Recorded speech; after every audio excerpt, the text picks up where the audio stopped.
a liberdade em seu total, né? Abordamos e falamos de qualquer assunto que a gente se interessar, né? Então esteja à vontade, o palco está servido ao Sheikh, e eu fico cá a escutar meu querido Sheikh.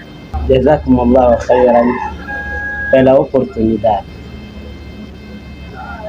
Bom, inshallah subhanahu wa ta'ala, eu queria tocar um assunto muito predominante atualmente. Esse assunto é sobre testes. Sabe, nós que somos muçulmanos, ou seja, entre parênteses, álимos, chegam alguns irmãos e perguntam-nos e dizem: Sheikh, afinal Allah subhanahu wa ta'ala diz: وَمَنْ يَتَّقِ اللَّهَ يَجْعَلْ لَهُ مَخْرَجًا. Para aquela pessoa que tiver taqwa, para aquela pessoa que verdadeiramente temer a Allah subhanahu wa ta'ala, sempre terá saída. E nós sempre respondemos: sim, é verdade.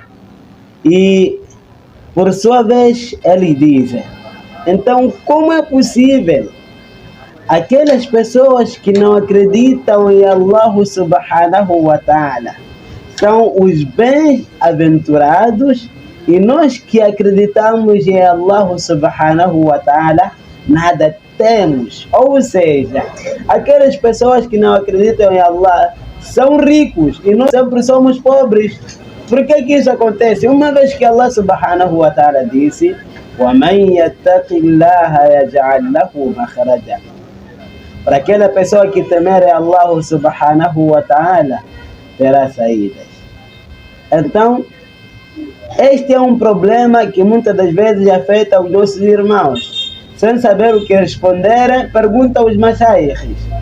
E não esquecemos que existem testes neste mundo. Esquecemos que Allah subhanahu wa ta'ala testa os seus servos. E o profeta Muhammad sallallahu alayhi wa sallam, ele diz: Inna Allah idha ahabba abdan ibtalahu. Na verdade, quando Allah subhanahu wa ta'ala gosta do seu servo, intermete-lhe alguns testes. Quer dizer, quando Allah subhanahu wa ta'ala gosta de si, oh meu querido irmão, sempre vai te testar. Mas afinal de contas, para que serve testes? Essa é a pergunta. Allah subhanahu wa ta'ala sabe que eu faço oração, sabe que eu rezo, sabe que eu dou sadaqa, sabe que eu faço tantas coisas. Então a pergunta é: para que Allah subhanahu wa ta'ala está me testar? Sabe, meu querido irmão, se você percebesse a razão de testes, quando aparecesse um teste, você iria agradecer a Allah subhanahu wa ta'ala por lhe ter testado. Sabe por quê? Agora vais perceber. Allah subhanahu wa ta'ala testa os seus servos por causa de dois motivos. Escreva isso, meu querido irmão, por causa de dois motivos. O primeiro motivo é lirafa'i darajat. É para Allah subhanahu wa ta'ala elevar para um nível superior. Nós bem sabemos que entre humanos não somos iguais perante Allah subhanahu wa ta'ala. Então, é a partir de testes que Allah subhanahu wa ta'ala eleva-te. Este é o primeiro motivo. O segundo motivo é para o quê? É para Allah subhanahu wa ta'ala li muhyi sayyi'at, que é para perdoar-te os seus pecados. Olha, meu querido irmão, eu somente queria lhe fazer uma pergunta muito precisa. Será que você gostaria de Allah subhanahu wa ta'ala no dia de Qiyamah mostrar aquilo que você fazia no mundo, ou você prefere Allah subhanahu wa ta'ala te submeter a alguns testes no mundo e depois disso te perdoar? Eu acho que é melhor te testar no mundo e no dia de Qiyamah ir esconder aquilo que você fazia. Em suma, Allah subhanahu wa ta'ala quer o bem para si. É por isso que te testa no mundo para no dia de Qiyamah ir esconder aquilo que você faz. E sabe, os álamos para terminar, não? Os álamos diziam assim, que Allah subhanahu wa ta'ala sabe os seus pecados. Que se por acaso a sua mãe soubesse que verdadeiramente meu filho faz estes pecados, a sua mãe diria que já não és meu filho. E se Allah subhanahu wa ta'ala sabe os pecados que você pratica, se caso seu pai soubesse, o seu pai diria que não, esse não é o filho que eu queria criar. Mas Allah sabe e ainda acima de tudo, Ele esconde os seus pecados. Então, faz testes para depois de você superar esses testes, elevar-te e perdoar os seus pecados. Eu espero que colhas esses conselhos e perceba melhor e não enxergue testes como um desafio, mas sim como um caminho para a felicidade. Khayr, né? Sheikh, gostaria aqui de questionar algo de extrema importância, né? Eu tive lá um ponto a sublinhar e queria perceber por que as pessoas têm sempre questões como essas, por que as pessoas submetem-se a refletir desta forma, a perguntarem aos masheikhs sobre os testes e em contrapartida, por acaso daquilo que acontece na atualidade, as pessoas começam a duvidar se verdadeiramente os muçulmanos poderão ter essas saídas. Então, por que as pessoas já criam essas dúvidas? O que lhes comove a isso? Bonito. Meu querido Sheikh, o que acontece atualmente é que, primeiro que devemos saber é que o fruto ou o benefício de Iman no seio dos muçulmanos já está a abrandar. Esse é o primeiro ponto. E quanto mais o Iman desce, o Shaitan gosta de se aproveitar por causa desses problemas. Os mesmos muçulmanos que se intitulam de Iman começam a se perguntar por que eu. Vamos supor um exemplo muito claro. Olha, você está doente, não é? Uma doença em que, vamos lá supor que o médico diz que essa doença é difícil, é rara para se curar. Então, aí o Shaitan começa a vir e questiona-te. Olha, será que você é o único no mundo para te atacar essa doença? Será que não existem outras pessoas?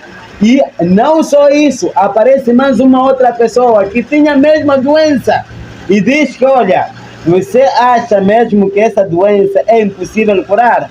Eu tinha a mesma doença, mas somente eu fui naquela casa ali. Vai te apontar num vovô, num tio, que faz aquelas coisas que Allah subhanahu wa ta'ala proibiu. E aí, quando você não tem Iman, já começa a duvidar do seu próprio Iman, da sua própria fé. Já depois o seu coração começa a se dividir. Um diz, não, pode ir, é somente você quer curar. Olha, meu querido irmão, a pergunta é, se por acaso você morrer, será que serás o primeiro a morrer? Ou, se você morrer, você vai selar a porta da morte? Então, são essas questões que fazem com que os muçulmanos já perdem o valor de Iman, já perdem o fulcro de crença.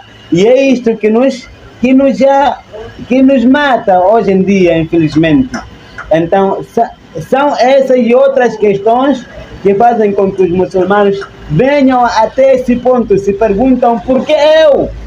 E se esquecem que são servos de Allah subhanahu wa ta'ala, wa na'udhu billah. E com isso, qual é a solução?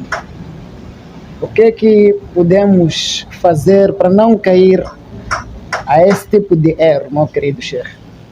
Bonito, Sheikh, sabe? Eu gostaria de responder essa pergunta por causa de uma coisa muito importante.